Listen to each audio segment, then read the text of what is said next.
Welcome back to the Crypto is Key conversation. You got to bear with me as I'm still dealing with this sickness. It's changing my voice like crazy. But I want to try my best to kind of go over these updates within the community. So we're going to start with this one from Crypto Law. It says, former SEC Enforcement Branch Chief says that the ethical questions surrounding William Hinman's ETH speech should be made clear. So let's listen into this. This is Tony Edward from Thinking Crypto. And this is Lisa, the former SEC Branch Chief. Let's listen in. All the other tokens are in limbo. So what do you think happened here with Bill Hinman and that whole debacle? Boy, that is a tough one. I really don't know how that shakes out in terms of ethics. I think it's always tough when individuals work for the SEC. They can publicly make statements that they always say are only their own statements, that they don't speak for the, but those of us in the securities law area, of course we parse their words. What else do we have to go on when there isn't a regulation? We are constantly trying to figure out which way is the SEC going? How do we advise our clients? So it's a real problem. I think the whole meetings that happened and I really can't comment on the ethics, though. I don't know. I'm glad that, that it's being looked into, and hopefully we will get better answers from that inquiry. I mean, if you just not even listen to, like just watch her demeanor and like the deep breaths and the sighs, like that just shows you like just the utter just awe and confusion, and just clearly it's just blatant conflicts of interest and ethics have been flawed to a T. So, I mean, imagine how the regular everyday investors feel, when this agency, the SEC, is supposed to be out, set out to protect us and look out for us and our best interest. It's just mind-boggling. It really is. So come on over here. Johnny Deaton has this thread, and I'm going to do my best to kind of talk through this. He says, will Congress do its job? Is there an inquiry? I know that thousands of messages were sent asking for a letter of inquiry, just asking if Hinman's speech was officially screened and approved by SEC ethics. Congressman Davidson asked this question directly to the SEC Enforcement Director at the last hearing, but he refused to answer, claiming he couldn't talk about it because it was being litigated. The answer is 100% misleading and not true. The question must be answered now and can't be avoided. First, it wasn't true. Whether the Hinman speech was screened and approved by the SEC ethics was never litigated. Only emails, drafts, and comments about the speech were being litigated. Regardless, that issue is moot. The judge ruled on the emails and drafts have been turned over. The motions for summary judgment are in, and nowhere does the ethics question get raised, proving it wasn't being litigated. Regardless, it isn't being litigated anymore. The SEC didn't appeal the judge's ruling. Gary Gensler, the SEC Enforcement Director, cannot give you that answer again. A former SEC branch chief just stated that we need to get better answers regarding the ethics violations, and that, quote, it's a mess. Each member of the FSC received a letter from me along with a simple sample letter of inquiry asking that very important and relevant question. I've stated that the speech wasn't screened for ethical conflicts. How do I know? One, Hinman's integrity ethics have been questioned publicly for 2 years. If the speech was screened and approved by the SEC Ethics Office, he would say that nothing prevents him from saying it.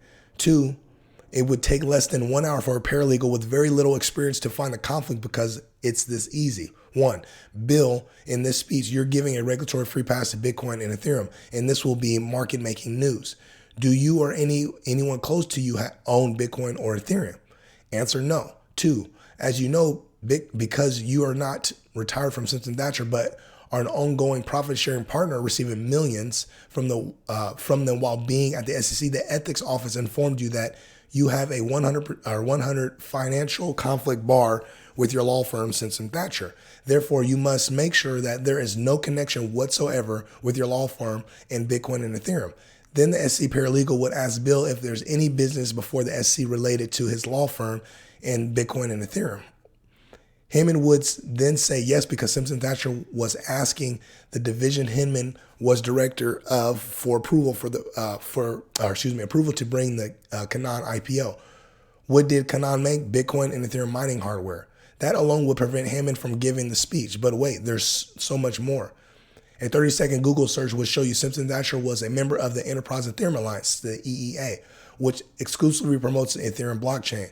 The paralegal would go to Bill and the SEC ethics chief and say, Hinman cannot give this speech. They would tell Hinman that someone else must give the speech or do not give it at all. Now you see why I'm so confident in saying that the speech was never screened for a conflicts check. Instead, Hinman again violated the criminal bar. The ethics office told him he was violating if he met with people from his firm. He agreed to meet his partner from the China office spearheading the Canaan IPO on the same day a letter from his division went out about the IPO. So I ask you, fine gentlemen, are you going to make an inquiry or are you going to allow the SEC to bury this under the proverbial swamp? Investors have no confidence in SEC because of this literally criminal behavior. Plus, SEC officials can just ignore confessional requests. We're not asking for a lot. Just ask the question like Congressman Davidson already did. Except now they can't evade it. To those who wish we would leave this alone, if you want crypto and this industry to move forward legitimately, we must clean our own house or enemies will. I mean, shout out Johnny Deed. I mean, it was hard for me to read through it, but I mean, laid it out perfectly.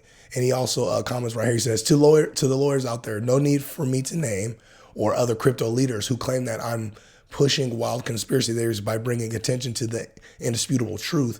I await your rebuttal.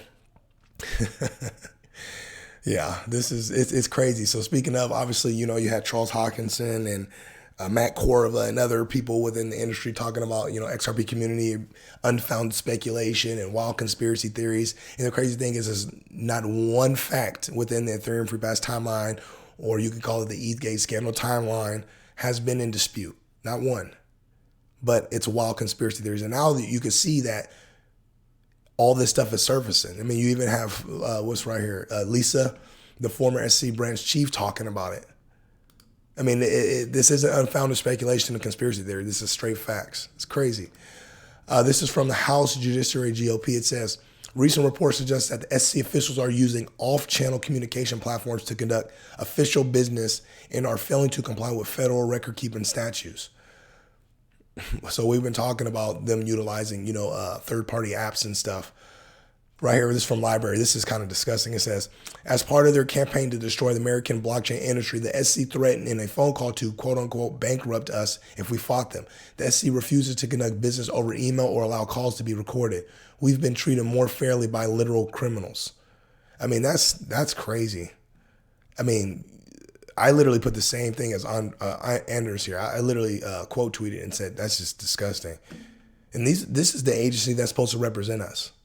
But they have yet to even remotely tickle or fancy the idea of even reaching out to the 75,000+ XRP holders in the class action lawsuit with Johnny Deaton. But they're supposed to be for us, the everyday investor. Crazy. It's from Tom Emmer right here. It says, Chair Gensler's regiment at the SC has been characterized by regulatory hypocrisy and inconsistency. Unacceptable that Gary Gensler doesn't hold himself to the same transparency standard that he places on the private sector.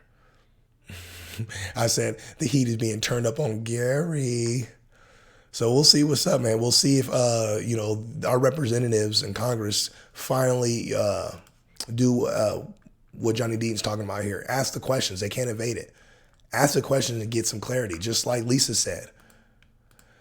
All right, coming over here, it says, this from Decrypt. This is Hester Pierce says, SEC's Hester Pierce says, agency current approach is not a good way of regulating. The commissioner told Decrypt that the SEC is not working in good faith on crypto regulation and could get left behind. Coming over here, Digital Asset Investor had kind of put up a segment right here. It says, so Hester Pierce is now, actually, let me read this. It says, Pierce has similarly found such invitations to be effectively meaningless, and she said the SEC's past meetings with crypto companies to have led nowhere by design. Quote, if you're going to tell people to come in, people need to see people walking in the front door and coming out again, holding an exemptive order or something that allows them to move forward with their business and allows us to achieve our regulatory objectives, says Pierce. But if you just see people walking in and then you see them walking out either with an enforcement action or with nothing, people aren't going to want to come in that door. Digital Asset Investor says, so Hester Pierce is now admitting the SEC's past meetings with crypto companies to have led nowhere by design. Translation, The SEC crypto policy from Clayton to Gensler was designed to lie, to trick crypto companies into coming in to see us. Liars to the people. Literally, they're literally just gathering information so they can come at you with enforcement action. That's what's been evident. On a side note here, Big Boy Crypto, Brian Armstrong says, when Ripple destroys the SEC, expect a tidal wave of XRP investors. Can't wait to see the XRP army win. I had commented saying, we welcome them. And I had like a bunch of like tongue out, like money, excited emojis. And that's really what's going to happen. Yeah, once litigation happens, XRP starts getting relisted on all the exchanges. They have the floodgates are going to be open at that point. It's not going to just, I don't think it's just going to shoot to some astronomical number personally. When that bull run comes back around, definitely. And then as, more adoption and more, building on the network and stuff grows, absolutely. XRP is going to be massive, even Ripple the company. But definitely going to see a lot of XRP investors. And if you look at the analytics that's been, in the data, there's a lot of other analysts out there that post stuff. You can see that there's continuing, major wallets out there that hold a lot of XRP that are continuing to accumulate. So it's just going to be a waiting game to see what happens. Really exciting times ahead. And I wanted to put this up. It's from Elon Musk. It says $8 coffee with a smiley face. And then it says $8 for the blue check, and then with a crying face. So I guess the talk has been, paying for the blue check, right? And then digital asset investor says, hey Elon, why not $8 in XRP for the blue check? You like fast and you love X.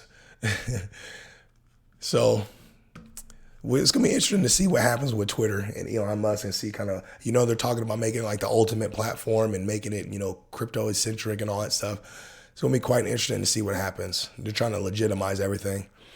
So 2 updates. If you care about this one, it says just that Instagram users will soon be able to mint, buy, and sell NFTs directly on the app. So if NFTs is your game, I hodl some NFTs. I've been in some projects from the last bull run. Definitely some waters to tread. Tread lightly coming into NFTs. Do your research. Don't be silly about just jumping into stuff based on hype. And then this one here, which I thought was huge, says just in Binance partners with a hardware wallet manufacturer Ledger to enable crypto purchases. So you talk about really securing your assets to where you don't even have to move. I think you could do it. I personally have never done it. I usually just use exchanges or like a decentralized exchange or something.